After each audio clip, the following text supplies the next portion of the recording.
What's going on, everybody? Thank you for tuning in to our very first episode. We did it, Spoon, of Counting Me Out. We are here. Oh my gosh. Yes, the very first. I'm JQ, former college athlete, sports personality, and owner of JQ Sports PR. And I got my friend here, Spoon. Man, this your boy Spoon, man, sports junkie. High school basketball coach. I'm just trying to figure it out. Look, like I said, we made it. It's been some months, right? First one, man. A lot of time, a lot of text conversations, Zoom meetings. We ain't got to talk about it. No, we ain't gonna get into that. All that matters is we executed, right? And I'm excited about it. I know when I came up with the idea of the name of the podcast, I'm a very passionate person, right? And I try to find something that resonates with the everyday person, Absolutely. right? And it counted me out. And I know I can speak from personal experiences from, my basketball journey where people counted me out, even my coaches. When I made the transfer from the MEAC conference down to JUCO, I had people asking me, like, why are you making this move? Stay where you at. Fight through adversity. But they didn't know the story, right? So, going through that journey and people counting me out and then just, really paying attention to these high school athletes. And like I said, the everyday person that's trying to build and trying to get to the top, they may be looked at as the underdog, Absolutely. Right? And I know you can speak from experiences as well because, former college athlete. Yeah. Talk to us, man. You so modest about it. Y'all in the Drew movie. Okay.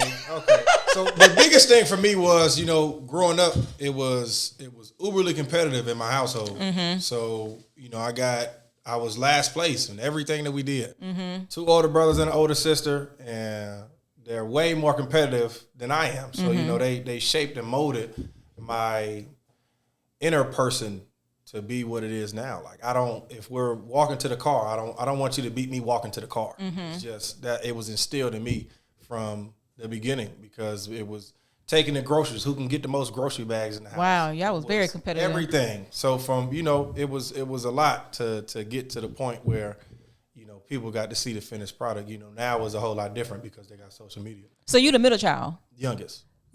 So you got 2 older brothers and an older sister. Mm-hmm. Okay, so I was going to ask you, do you have that middle child syndrome? No. My brother does, though. Oh, Lord. My brother is uberly middle childish, for sure. Uberly. Still right now today, uberly middle childish. Like, my sister tries to take the reign as middle. You're not a middle child. You're the only girl. Big difference. Mm-hmm. So, we are extremely close-knit. We talk all the time now.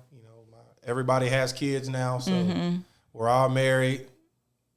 Marriage is a beautiful thing. It is, man. It is. It took a long time, but it's worth the wait. So, it's a part of the journey. Mm-hmm. It's one of those end steps. Once you start there, you just brand new life with your forever person. So, it's pretty dope. So what I wanted to do with this show is to get our audience an idea or an image of who we are. Right. We're going to bring some dope people in for guests, right? All the way from high school athletes, college pro, some business owners, sport influencers. But I think it's important for the viewers or the audience to get to know who we are as people. Right. So like I said, earlier, former Memphis college basketball player. Talk to us about your journey. Like, how was it? How was your recruiting process? Well, first and foremost, I want to shout out the side of town I'm from. 2 fingers in the thumb because we are from the North. No Wait, TH. Hold on. You said 2 what? 2 fingers and a thumb. 2 fingers. Oh, okay. And a thumb. And a thumb. There we go. The North. The North. Right. Okay. The so North. No TH. Okay. NAWF. No TH. North. No. North. North. North. North. I'm gonna get it. Go ahead with your story. Okay. I got it. But yeah, I went to Berkmar High School, graduated in 2008.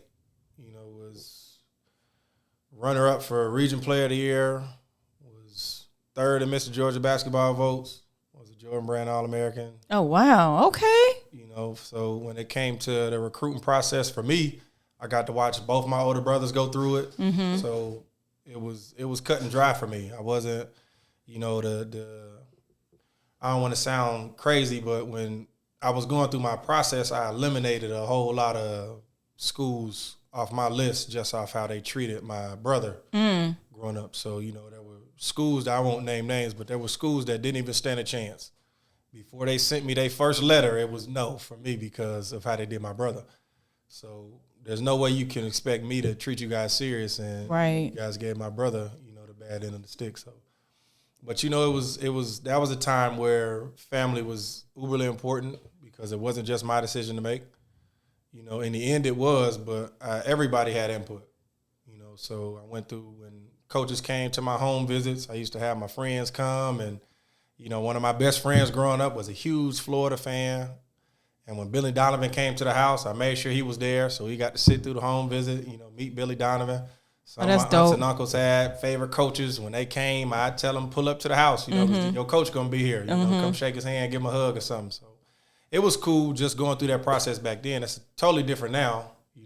The whole process is different now, but, and the end result stayed the same. So, I did end up choosing Memphis, played 4 years there. So, it was cool. Did your parents drill the coaches when they came for the in-home visits? For me, it was more like a job interview than a home visit. Okay. When they would come to my house, I would sit and listen to what they were selling, and 8 times out of 10, it was the same exact message. They'd come in and tell you, we want you to come, and we're gonna guarantee this is what we can do for you. Yeah, and so the reason I chose Memphis was it was cut and dry. Cal came in. Coach Cal, that's my man. Oh man, Cal and his assistant coaches pulled up to my crib in a black, 2-3 black cars, black tinted windows.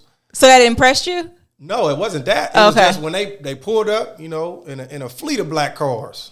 They jumped out, come in, we have our conversation, and the first thing Cal says out of his mouth is, "Listen, kid, I want you, but I don't need you. So don't come here if you can't play." And that was it. He didn't have to say he could have shook my hand and went on back to the crib. That was it. I ain't have to hear nothing else because I was so sick and tired of hearing, "Oh, you're gonna start and we're gonna retire your jersey," and every coach. I mean, they all said the same thing. I had a coach and his staff get on their knees, literally physically on their knees, and say, "Please come to my school."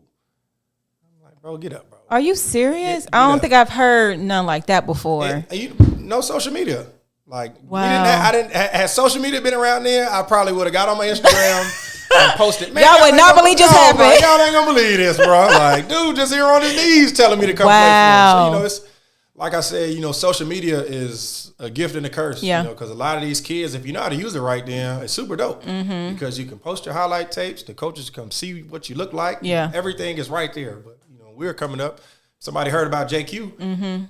They had to pick a Friday, pick a Thursday evening, plan their day out to make sure they can come watch the game. And, it's just now I hear about a kid, I pull my phone out, and I type his name in. And I'm like, well, he's got 40 highlight tapes, but what does it look like when I see it? Right. Because you can always tell when the guys in their respective sport, they don't got to just be basketball, baseball, football, whatever. They treat it a certain way. They approach it a certain way. They prepare for it a certain way. The highlight tapes can only fool so many people. I know my story was a little different because I didn't have a lot of support from my high school coach. So I basically had to do everything. I had to jump on a computer and email coaches. I had to, my dad and I, we had to find a videographer, and then we had to sit through the game film and figure out, all right, we're going to put this in the final game film or whatnot.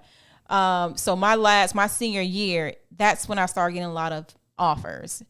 Low Division I schools. I didn't have too many JUCOs because at that time nobody was talking JUCO. Yeah, like if you was going to junior college, you was a bum, right? Well went prep school. Exactly. So all I heard was Division I, Division I, Division I. So my freshman year went to Maryland Eastern Shore.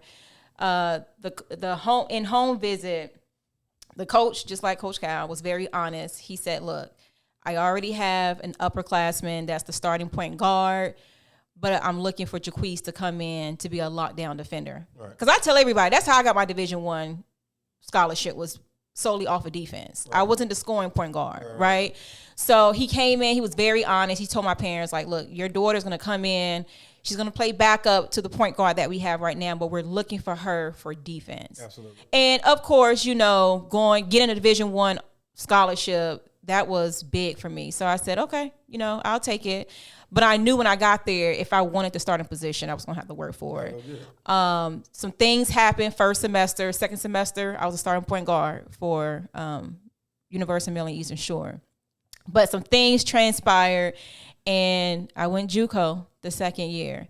And again, I had to do everything by myself. Like, that hard. Yeah. Like, having to go online, figure out, who needed a point guard.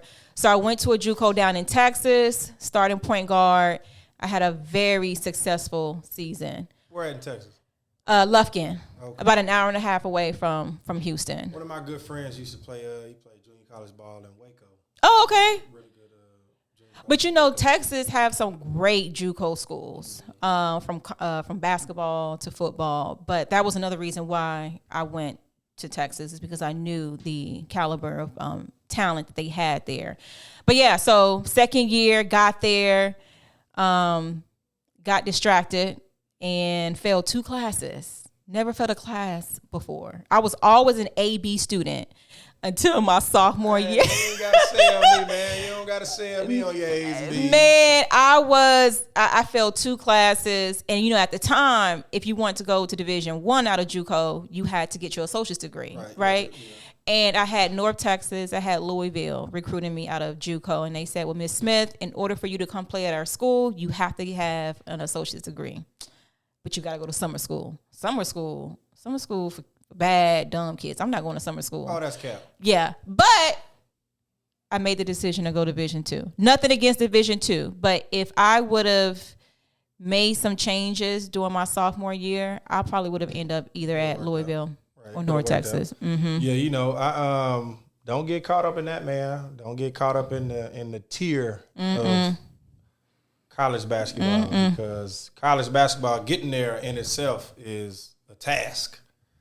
So people get so caught up in, man, I want to go D1 and I don't want to go man, listen, ain't but X amount of people going to get them jobs every single year. And if you're not cut out for it, you're not cut out for it. But don't get caught up in the, man, if D1 or bust, because that's crap. Well, we know with the transfer portal, that's making things even harder for these kids. Yeah, I was watching an interview with Gilbert Arenas, and he made a great point. And he was like, these college coaches have, it's a tough decision, but it's a whole lot easier now, because now I can go get a replacement for the guy that's leaving my school, and I can go get a guy that's played college basketball already at the Division I level or the Division II level or even the junior college level, that's experienced in college, that's not a 17-year-old kid who I'm really going to have to mold and groom to be the guy that I want him to be. I can go get that guy hot and ready like a Little Caesars pizza now. With you being a high school coach, are those conversations that you guys are having with your athletes? Absolutely. Okay. Because you have to prepare like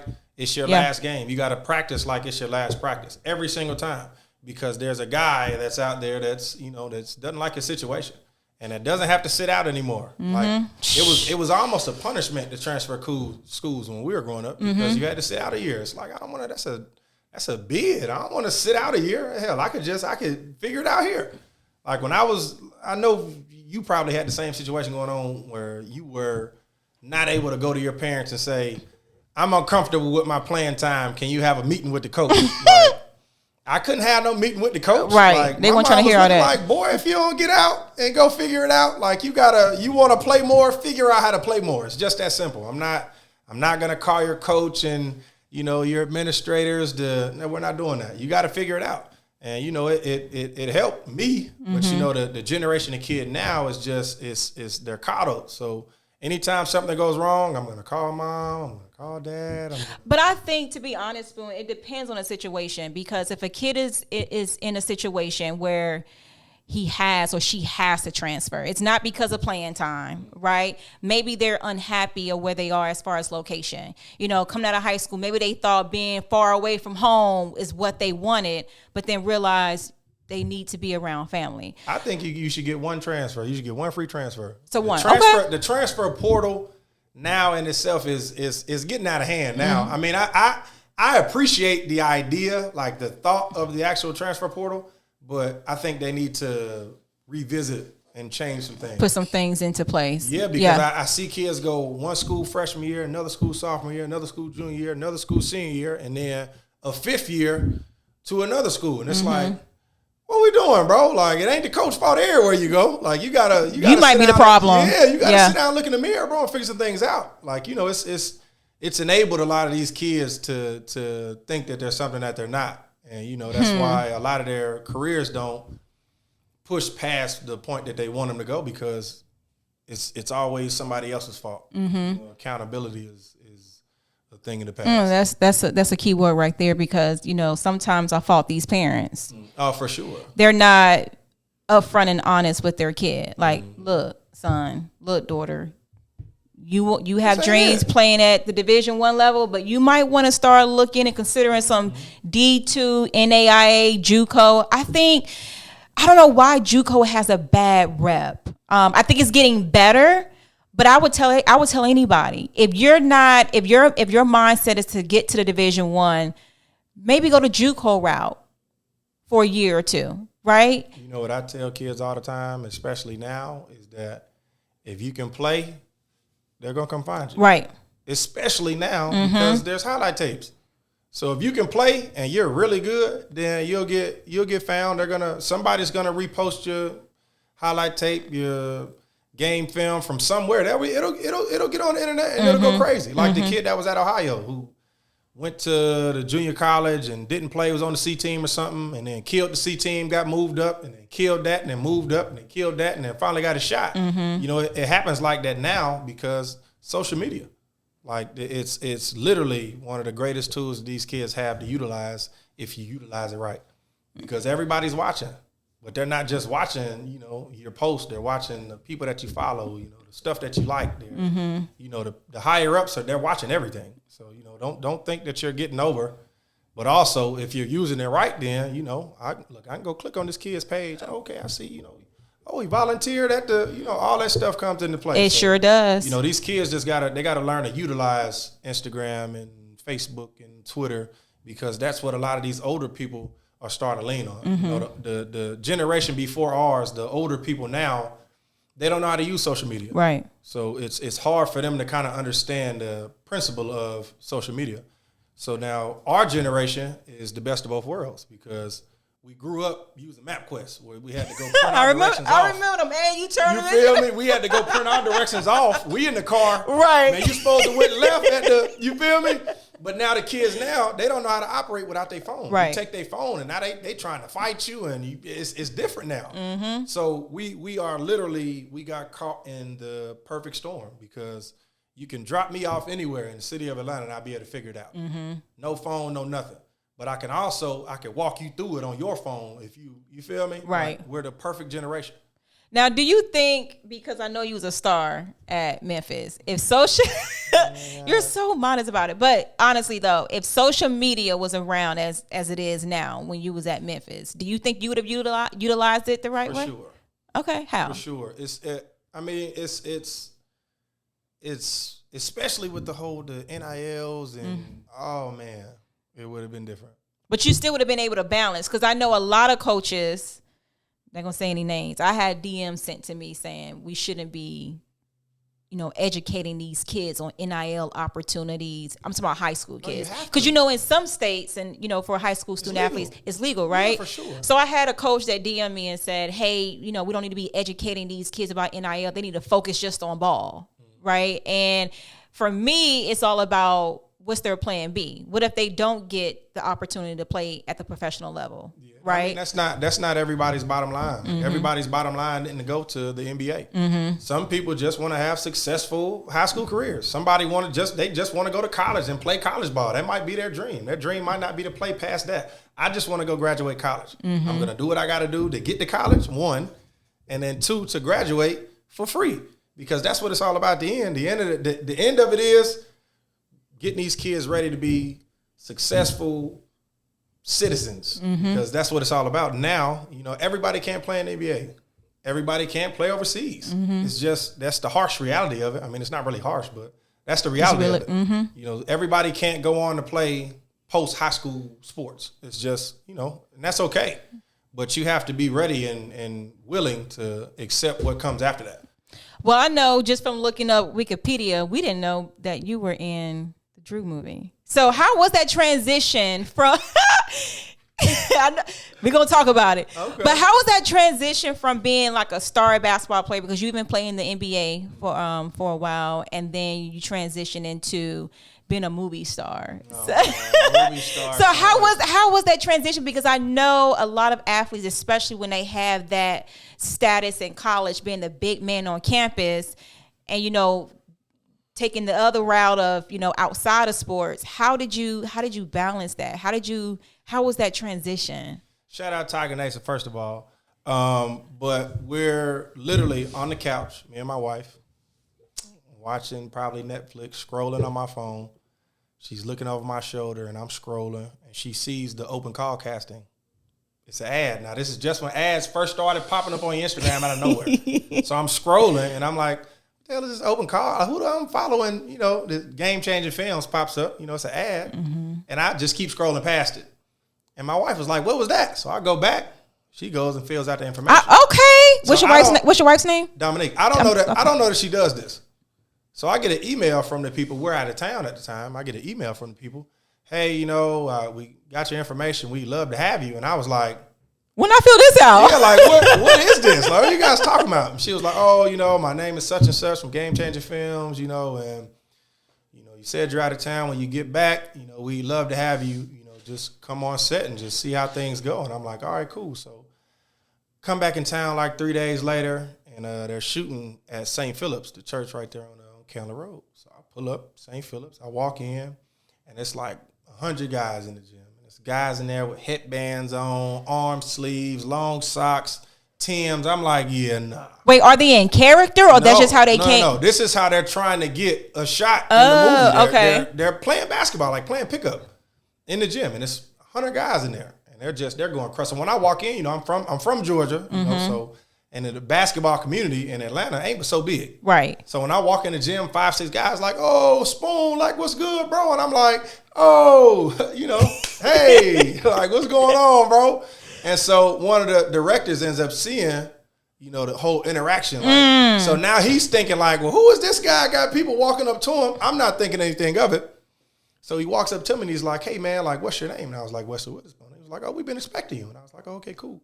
And he was like, have you ever acted before? And I was like, nah, but I'm not really camera shy if that's what you're asking. Right. So he's like, all right, well, cool, come read these lines for me.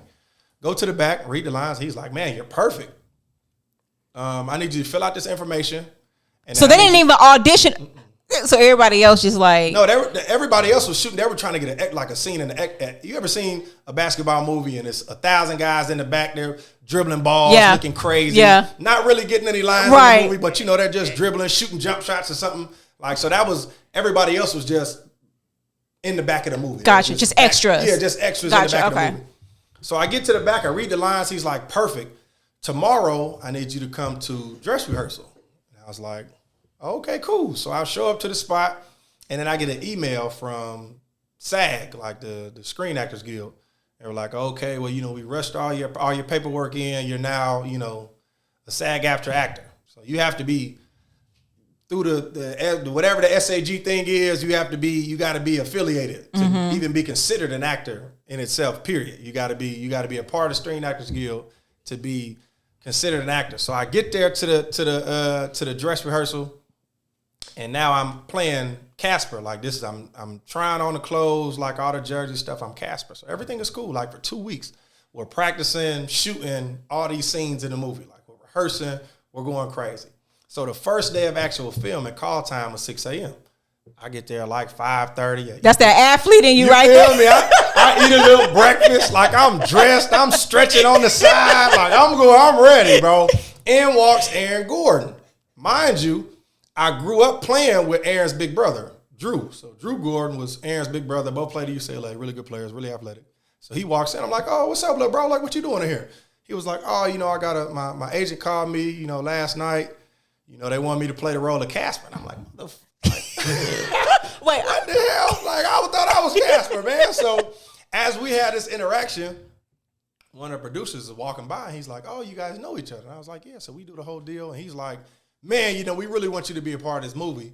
So we're just going to create this role of Mario, and you'll just be Casper's best friend. So wow. every time you saw him in the movie, I was right there. And we had to shoot some of them scenes 7, 8, 9, 10 times because I couldn't keep my mouth shut. Every day be saying action, and I'm on the side doing dancing and all. You know, because a lot of times you see the cameras. Podcast is a perfect example. There's 3 cameras, 4 cameras in here right now shooting every different angle. Mm-hmm. The movie scene is completely different because it's 14, 15, 16 cameras, and they're all shooting the same thing from different angles. And so we might shoot it one time from this angle, and this camera, and this camera. But this camera's lens went out, so we got to shoot it again. Or I ain't like the angle of that one, and then it was a lot. Woo. Call time would be 6 a.m. We wouldn't leave till midnight. It was a lot. Mucho respect to everybody who takes that as. Well, I was going to ask you, do you think that's something that, no? Not interested at all. At all? No, not even a little bit. I mean, if it was Tyler Perry money, then something different, but I'm cool on being a guy that's getting, you know. And I feel like I did all right for that movie. Mm-hmm. I did okay. But nah. You know, it was cool, too, because, you know, Kyrie was my guy growing up. You know, like I said, I played at Memphis. Strick was my coach at Memphis. Rod Strickland, rather. Strick was my coach at Memphis. Strick is Killer's godfather. Mm-hmm. So when Killer used to come in town to see his godfather, he'd come to my room. We play video games all the time. Like he was the little homie. And then when I saw him play the first time, I'm like, no fucking way, this is the same kid. Like, no way. Wow. Yeah, so as I get older in college and I'm hearing about Kyrie Irving this and Kyrie Irving that, and I'm looking like, oh no, he's really good. Mm-hmm. But I didn't know him as that. I knew him as the kid that couldn't beat me in 2K. That's who he was to me. Like, you know, every time he came, I didn't mind hell because I like playing video games. Right. I like playing video games. That was my selling point. For every recruit that came to Memphis, Cal gave me every one of them. Josh Pastner gave me every kid. I hosted every recruit because I was the kid. I was what they were. Same thing. I don't want to go to the club. I don't want to. That wasn't me. Yeah. I sit in the house and play video games all day. That was my thing, and that's what kids wanted to do. Now, if you wanted to go out, for sure. Yeah. I'd take you where you want to go. I'd take you out. We can go to a frat party, all that type of stuff. See, I didn't have the stardom like you did. Can you stop saying that? Why you keep going, circling the block, going back to that? Every time we talk about something, you got stardom this and no, man. That's the truth. I am like, a high school basketball coach. You don't realize I was just in, I'm not going to tell you where I work at, but I was at work, and there was this guy that came in. Off the gate, I knew he was a basketball player. I didn't know if he was a current. He was tall because he was tall. Wait, no, because he was just tall. That's the sense of the world we live in. He was just tall, so he walks in. Was he black, yes or no? Yes, Spoon. He was black, if you must know. Okay. Anyways, he comes in. And of course, I'm trying to remain professional. I don't want to ask him, like, all these questions that has anything to do with his demographics or anything like that. So I asked him, I said, hey, so you're here looking for something, right? He said, yes, I'm here looking to move in X, Y, and Z. So at the end of his tour, I had to ask him. I said, hey, I'm so sorry, but are you a basketball player? And he says, yeah, I actually used to play. I play in the Big 3 league. And I'm like, oh, that's so dope. And I said, well, you probably know one of my friends. His name is I didn't even say your full name. He was like, Spoon? Yeah, I know Spoon. Like, everyone knows you here in Georgia. Like, everybody. So when I say stardom, that's the reason why, because everybody knows who you are. Like I said, the basketball community, not just in Georgia, but the basketball community everywhere is only so big.